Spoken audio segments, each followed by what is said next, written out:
चला बनवूयात मस्त चटपटीत मसाला खाऱ्या वांग्याची रेसिपी।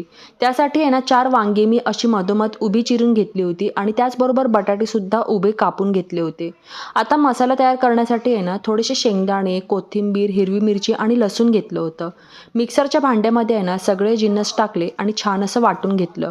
आता हे सगळा मसाला आहे ना एका ताटलीमध्ये काढून घेतला। त्याच्यामध्ये हळद आणि चवीनुसार मीठ टाकलं आणि सगळं छान असं हातानेच एकजीव करून घेतलं।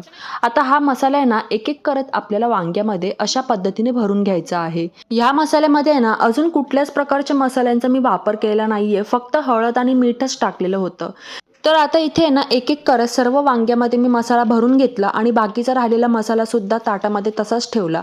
कढई गॅसवरती चढवली आणि छान अशी तापली। त्याच्यामध्ये 2 चमचे तेल टाकलं, जिऱ्याची फोडणी दिली आणि भरून घेतलेलं एक-एक वांग आहे ना कढईमध्ये अशा पद्धतीने तेलावरती सोडून दिलं आणि छान असं फ्राय करून घेतलं।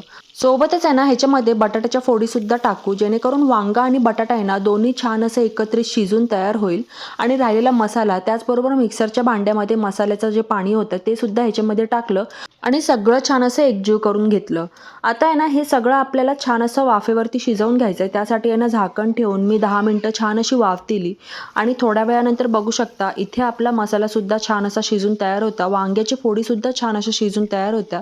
एक-एक करत आहे ना सर्वात आधी मी बटाट्याची फोड शिजली आहे की नाही बघितलं, तर इथे आपली भाजी आहे ना मस्तपैकी शिजून तयार झाली होती। बघू शकता इथे मसाला खारं वांग जे आहे ना ते मस्त तयार झालेलं आहे। चपाती किंवा भाकरीसोबत आहे ना ही भाजी खूप भारी लागते। तुम्हाला जर आपली ही रेसिपी जर आवडली असेल तर आपल्या व्हिडिओला लाईक करायला विसरू नका।